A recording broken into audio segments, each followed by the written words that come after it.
Il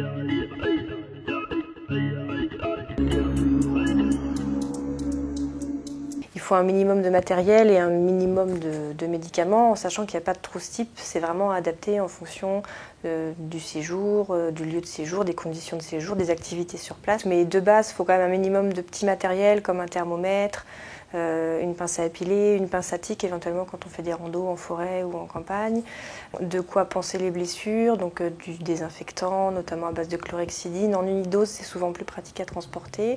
De quoi faire des pansements, des compresses stériles, éventuellement des sutures adhésives, ça peut dépanner aussi. Après, en termes de médicaments, les trois qui me semblent indispensables, c'est le paracétamol, adapté à l'âge, donc en fonction du poids. Les antidiarrhéiques, mais pas n'importe lesquels, parce qu'il y a deux types d'antidiarrhéiques. Il faut privilégier les antisécrétoires. Ça fait de la rétention d'eau, en quelque sorte, ça diminue l'eau dans les selles et ça diminue le volume des selles. Il faut éviter tout ce qui est dérivé du loperamide, qui eux peuvent entraîner parfois des problèmes. Et ce sont des médicaments qui sont d'ailleurs complètement contre-indiqués avant l'âge de 2 ans.